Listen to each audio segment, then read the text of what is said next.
Debs. No, you all right? Yeah, I'm doing really well. Yeah. How about you? Yes, I'm good, thank you. I'm back in my pink room because I'm back with this client I've been working with. So, I'm back in this nice room, which is, it's very calming in here, actually. Love it. It is. It's very calming. I'm loving the block colour look. You've got the grey behind you with the seat, the salmon pink. It's very calming. It's very calming, actually. And it's. Are you actually in a prison?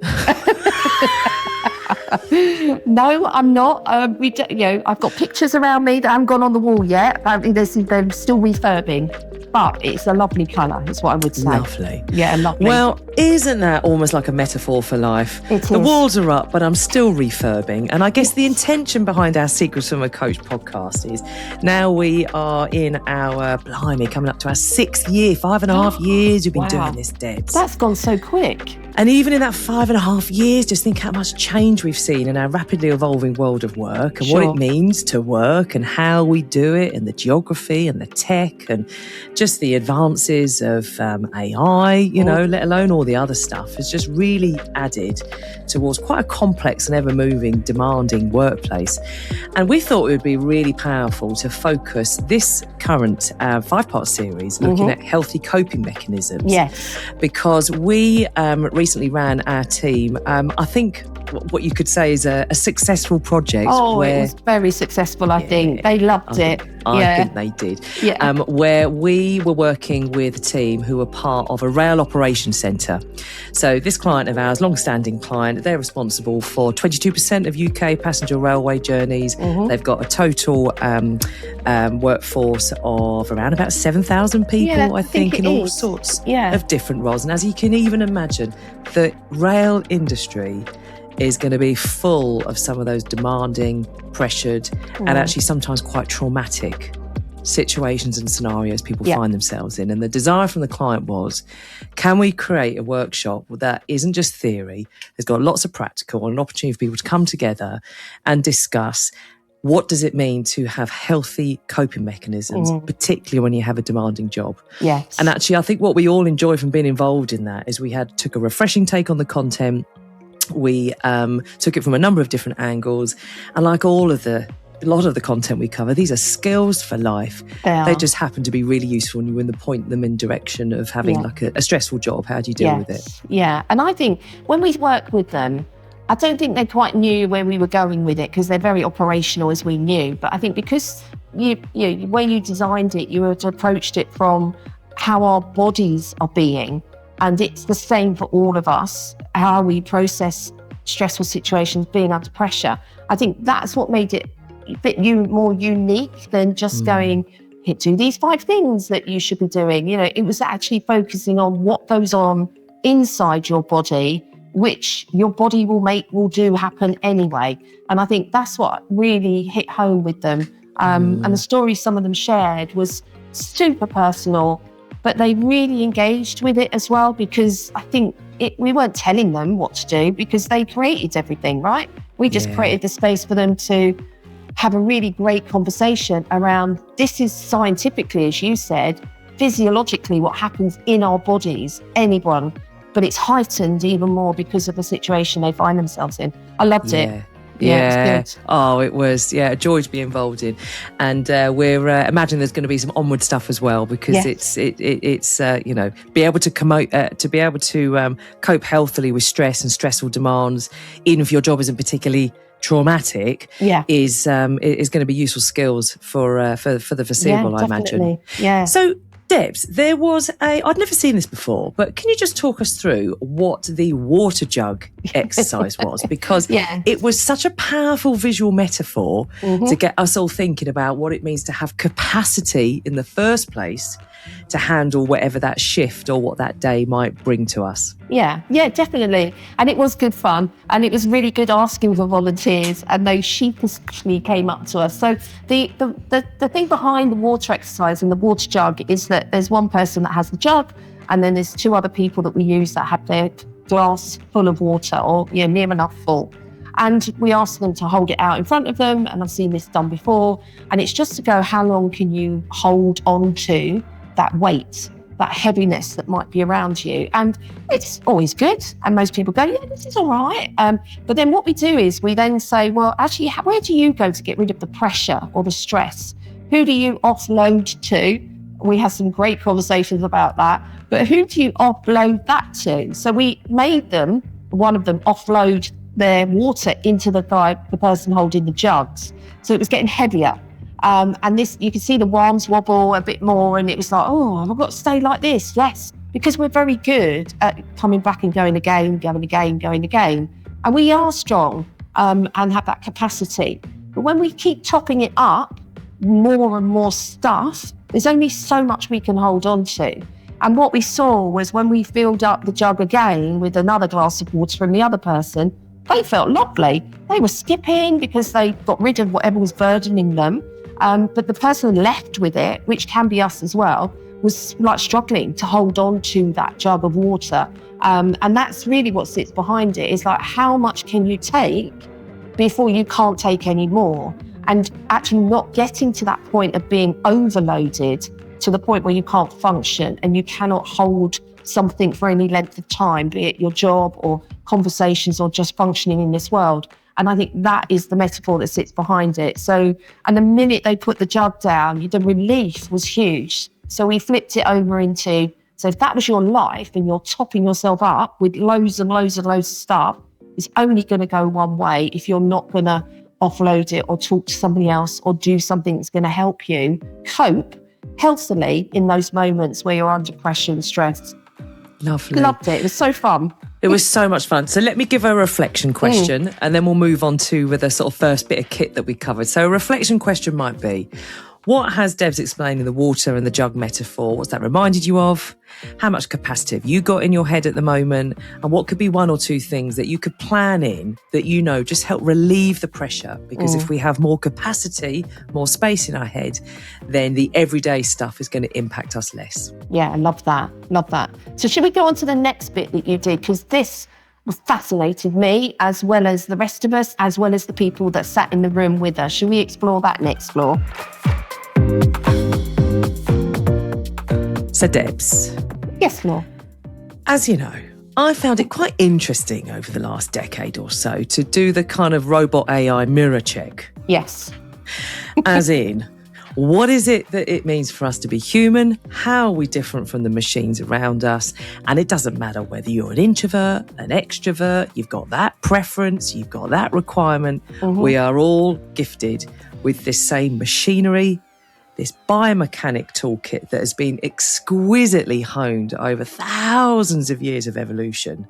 And actually, by taking that science approach of what are the physiological stages that our brain and body puts us through, even though we might have quite different minds and mindsets about it, that brain and that body are all have the exact same function in terms of how they operate. So it's a mixture of your chemistry, it's the timings around it. And actually what we found from equipping people with just some of this reminder of what happens when our body is dialed up and it's put into that fight or flight response. What happens? What does that mean in terms of how we can look out for ourselves? And what creates some really interesting conversations was, what does that mean with working compassionately with each other as a team? Yeah. So here was the setup. Back in the day, we had our cave-dwelling ancestors. Love that. A long time ago. A long, long time ago, Debs. In fact, we might even have some letters from those days. I'm not that old yet, Laura. There's some old job descriptions lying around in the embers of the cave fire somewhere. I don't think there were competency frameworks there. I definitely don't think so. But hey, tell me more about our cave-dwelling people. So just imagine how life was. So we would have had absolutely some stressful moments of where you were running, fighting, hunting, extreme caring, all those medical health emergencies that we just had to deal with in our own kind of way, a few sticks. I mean, I'm kind of imagining here what we might have had as our gift. But what would have happened is we would have had very clear marked time of when we're on and when we're off. So once the predator had been gone, once a hunt had been complete, we would come back and we would have moments of rest And typically when the sun goes down, that would be our environmental trigger that, right, you can relax now. Or you would then have, certain of the tribe keeping guard while everyone else can then sleep. We also would have sat around that campfire and shared all of our war stories, exchanged all of our health and safety messaging. And that's how we would have ensured that we were then going to be able to go on and survive. Yeah. Now, the thing is because we have been gifted with the ability to communicate and verbalise and write things down, our bodies haven't had to change in order to adapt to the environment, because we just pass those learnings on, through to the next generations.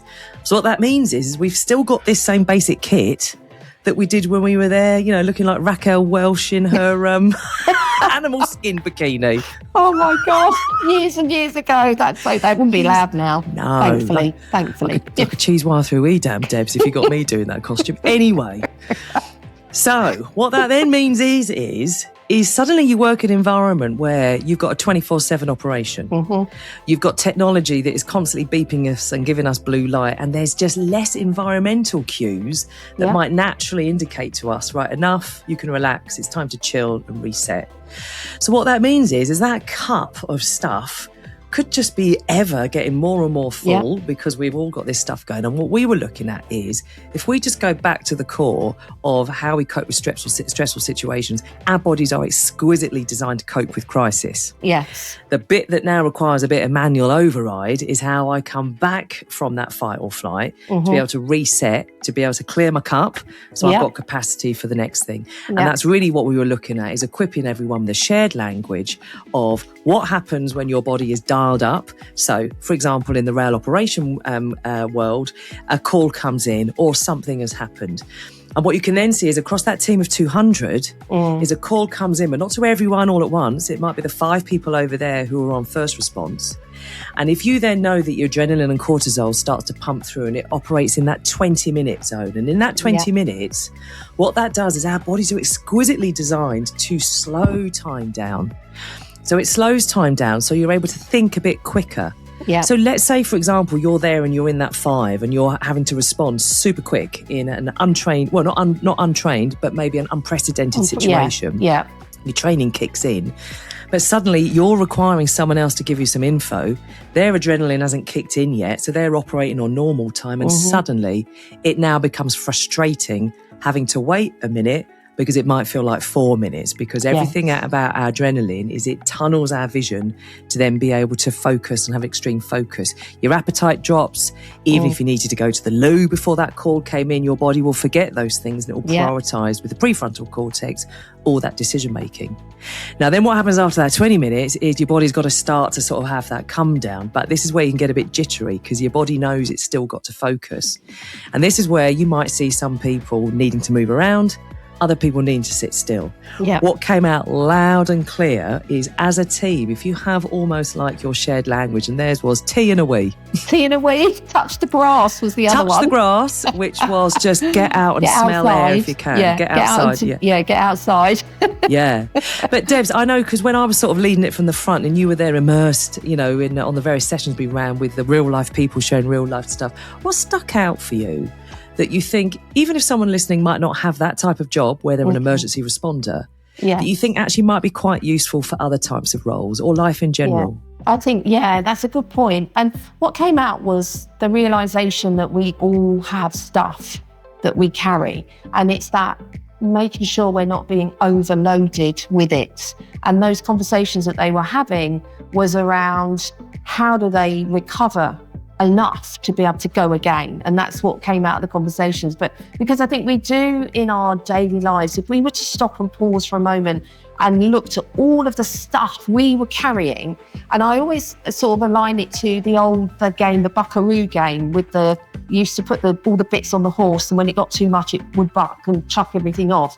And it's, how do I not get to that stage where I'm putting another thing on another thing on another thing, and then I'm just overloading myself? And when they were chatting, what came out of it was that they realised that they weren't alone in this, that it was happening to everybody around them, which they may not have appreciated, because as we know, a couple of the groups were all male, and men are not great at chatting about their emotions or how they're feeling.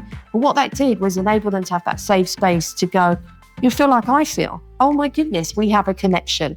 And it was that ability in that moment for them to realise the power it is to be connected to another human, to be able to share what you were going through without being judged because they experienced it. So that recognising then when I'd had enough, and therefore they were able to support and get each other through it as well as them on their own. And I think that's the parallel in life.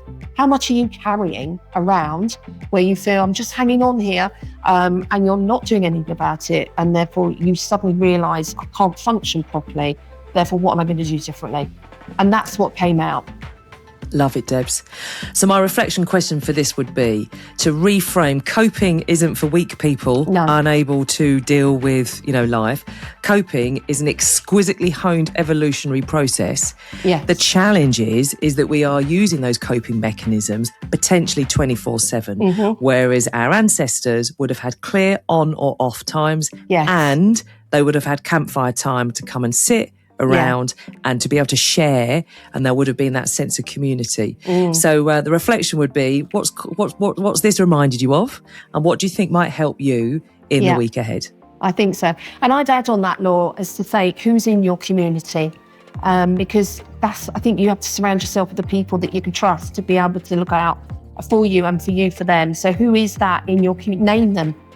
Be clear on who they are. So if you need them, you know where to go. And go, what do you know I could call? And then don't call anybody. So Debs, let's now have a look at, so if our body's exquisitely honed to be able to, whether you're this type of person or that type of person, we've got the same biomechanical kit. So if that first 20 minutes is designed to enable you to think, to suppress some requirements and prioritise other requirements. What I think then the teams found really useful then is then what happens then after. And so there are various phases, and we came up with some really cool visuals around phase 1, 2, 3 and 4. And what I think became useful from a takeaway point of view is in short, how do you operate to then be able to have good sleep at your first convenience? Because if you're there with disrupted sleep, rehearsing and ruminating and rehashing over the day, then that's going to impact sleep. And sleep, as the research time and time again shows, is one of the pillars for personal wellness, to be able to sleep and recalibrate.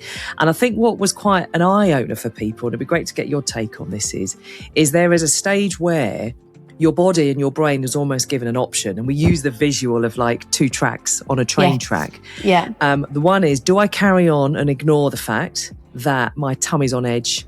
I can't eat or sleep or go to the toilet normally. I'm bursting into tears when people are chatting to me, but I'm just going to ignore it and power on. Or do I switch track and think, do you know what? Actually, I'm not normally the type of person that leaves on time. And I'm not normally the type of person that prioritises me having a bath over dealing with the family, but I know my body needs it. Not because I'm weak. No. But because this is what my ancestors would have maybe had opportunity to. And actually that's part of that, not just surviving, but that thriving. So Debs, what did you pick up when you were there immersed in all the hundreds of people that we had on these various sessions that you think might be useful for everyday life, that opportunity to catch it and track switch? I think, and that was such a good one. And they also pointed out that we'd got 6 tracks on our visual, didn't they? Rather than two tracks. They were a bit triggered. But it was a track. It's a track. What do you mean there's 6? Is there? And so that was quite funny, actually. They were really good. But I think that ability to recognise what you need in that moment. So if it is peace and quiet, which some of them loved peace and quiet, some of them wanted loud music, some of them wanted to just sit themselves out of it, play games, go and see friends. There were so many variations, and I think that one size fits one. It's not that will do for everybody. So finding what it is that you do and their ability to share that amongst themselves with their hints and tips, right, was really refreshing, because some of them had similar things, yet some were the complete opposite. And that in itself created a conversation where people would just do different things. And you could see people being curious about, well, what does that give you? And what does that give you? And so therefore they go, I might try that. And, that was the beauty of it, is that they just didn't stick to their known trusted one. They were going to open their minds to go and maybe try something slightly different because they'd listened to their colleagues. Yeah.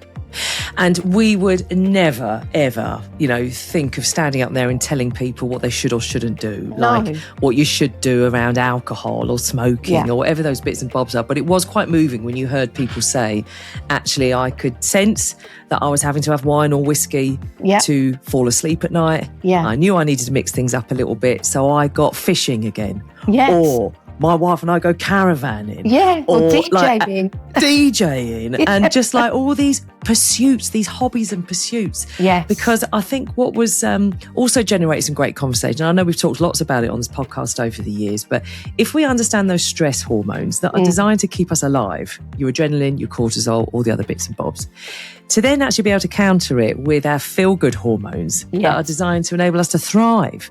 So that's your dopamine, oxytocin, serotonin, endorphin. And if it makes you feel good, do more of it. Yeah, do more. Don't put that off. Because actually, if you've got a big job or you are balancing a lot of things or you've got lots of responsibilities or financial pressures or whatever is filling up your cup, your capacity, then it's even more important to prioritise those things because that's how you reset yourself to then be able to go back out of the cave, do what you need to do. And I think just circling back to what you were saying about that community bit, we used to have the campfire. You wouldn't dream of having been through some battle without regrouping that night and talking it through. But now you might deal with a battle and then you are solo on your own, coping with all of that. Yeah. And, you might be the sole job owner. There might be no one else who's able to identify exactly what you're talking about. So I think that campfire analogy is really powerful. Yeah.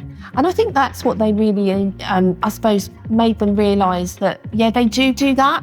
I think they mentioned that, if you're in on I think it's one of the days, can't remember, that somebody will bring food, they bring food in and they eat together and things like that. And you just think, that's exactly that community. Absolutely. And that's the bit where they just had probably not connected that with being good for them. And it was those moments, wasn't it? Because we kept it as in realistic, very practical, things that you are doing every day, but you may have just forgotten that you do. But the power of them was reinforced by them sharing things like that and being able to, take that moment they needed, come together. So that connection again was the one that kept them feeling okay. Yes, Debs. And I think that's what it was. And, it's those little moments that it's only if you have some time off the pitch as a team or an individual that you get to sort of join some dots at. Once all of those people know, Tony 5 curries. Yes. Curry cheers him up when he's down. Yeah. And it's what he does after a difficult shift to just have the mechanical, the reassuring comfort of cooking a curry. Mm-hmm. So when Tony comes in and everyone's had a really traumatic shift the day before, I'm not just going to ignore the fact that Tony's talking about his curry. Yeah. Actually, I now know what that signifies. Yes. And actually, that's my way of being a good mate at work. By chatting about the curry, because it's not about the curry. That's actually us sitting around the cave, chatting things through. Absolutely. And that's what I loved, and the simplicity of it. And I think that was this, you don't have to have some grand gesture or fix to do. It is the simple things in life that bring you back to who am I? And like, as you said, some of them would just go out for a walk into nature and just listen to the birds or something. And they are the simplest things, and I think we sometimes overcompensate and think we must have this grand gesture that we're doing. But no, we really don't. It's the simple things that make the biggest difference and have the best impact on us. And I think listening to all of them and the tips they shared, as you said, Laura, we never told them what to do. It was them telling us what they do and sharing it. They were amazing. And they certainly made us think and go, I haven't done that for ages, actually. And I think that was the beauty of those sessions we did with them, was it not only supported them in their understanding, for me, it just reinforced what am I doing for myself? And I think that's the bit we forget, is we say it to everyone else or I'll support everybody else, but we've got to remember to support ourselves too. Otherwise, we're not capable of supporting everybody else because our jug is overflowed and we've got no capacity left to support. And the little buckaroo toy is just bucks and it's like Madonna runner. Absolutely. Yeah. I mean, my share the secret from this would be, it'd be great to hear your call to action. Collectively, within that rollout, we counted it up because it's always really humbling to just get the collective number of years of experience. And there was 1,229 years worth of rail operation experience that came in and out of that room over that rollout. And just to be able to have that time to just sit, process, the equivalent of a campfire. Yeah. And so my share the secret would be, well, I've got two on this actually. There's a share the secret, and then there's my kind of plea to anyone that has any influence over learning and development in their organisation. So the call to action would be, if you know someone with whom has been saying, God, the team are really stressed at the moment, we need some things to be able to kind of support them, then get them to listen to this, because it might give them some food for thought about an alternative approach. Because not everyone wants to lie there in a bubble bath. That's self-care is different things for different people. Yeah. And then my plea would be, if anyone listening has got any influence over learning and development they put on with their teams, I cannot overestimate the impact it has of people sitting in a room together. It could even be in a virtual room, like in a breakout space, but not pre-videoed static content that people just self-led learn.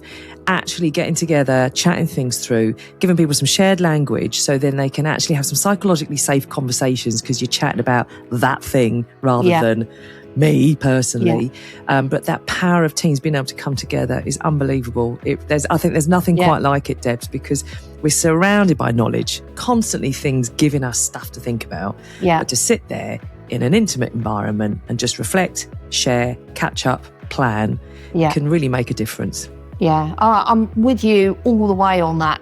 And I think that just proved how the simplest things can make the biggest difference. And I still love the fact that, the design of that material that you did after hours of research with people was all about our bodies are the same body and we react in the same way in our bodies, a physiological reaction, but how we cope with it is individual. And I think it was magic that happened in the room. And, we were very privileged to hear how people coped and they opened up. So I think my call to action would be to find what works for you. What would be a good grounding technique for you so you come into the present? So you just pause. And I know we say this time and time again, just stop for a moment and breathe. Can you recognise where you're breathing from? We are breathing, but can you feel or know where it is in your body? So you're focusing in on that. And I think that will make a huge difference. And the other one we laughed at was Mel, our colleague, who sort of helped shape some of this, was she also said one of the things we could do was to suck a mint. And it was like, that was just like, okay, and then when you explained it, because that was eating and the signals that the nervous system, everything is actually going to be okay. So that, and we had some jokes about, right, I'm going to go out and buy a whole heap of mints and things like that. But little things, again, the smallest things. So find what works for you. What's your grounding technique? Yeah. Loved and next time you're in a scenario and you're feeling totally overwhelmed, just pause for a moment and think, there are thousands of years of evolution on your side. Yeah. It's okay to not feel okay. The trick is you might need to do a manual override because the environment is always on, but we're designed to be, have those on and off.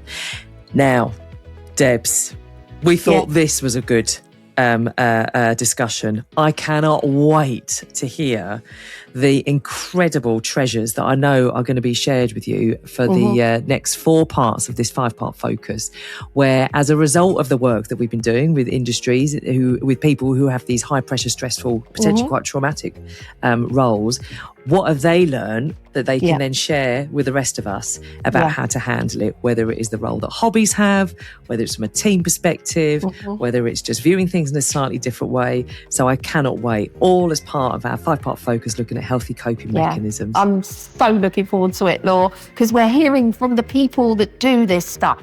And I think that makes it even more accessible for everybody, because if they can do it, so can you. Yeah. Love it. Debs, have a fantastic week. You too. And thank you so much. And I really hope that I haven't spoilt your working week by visualising me in a Raquel Welch animal print bikini. I don't know if I might have some nightmares over that, Laura. No. I'm not sure if it suddenly comes into my mind in 3 o'clock in the morning. Oh, I know. I'm probably a little bit more well-fed than my cave-dwelling ancestor. Maybe, but hey. Yeah. You know how to cope with it, though. Absolutely. I was going to stay sitting, actually. Fine by me. So have a wonderful week. You too, lovely. Yeah, love and you. I'll see you next time. Bye. Bye. We hope you've enjoyed this podcast. We'd love to hear from you. Email us at contact@secretsfromacoach.com or follow us on Insta or Facebook. If you're a Spotify listener, give us a rating as it's easier for people to find us. And if you want to know more, visit our website, www.secretsfromacoach.com, and sign up for our newsletter. Here to cheer you on and help you thrive in the ever-changing world of work.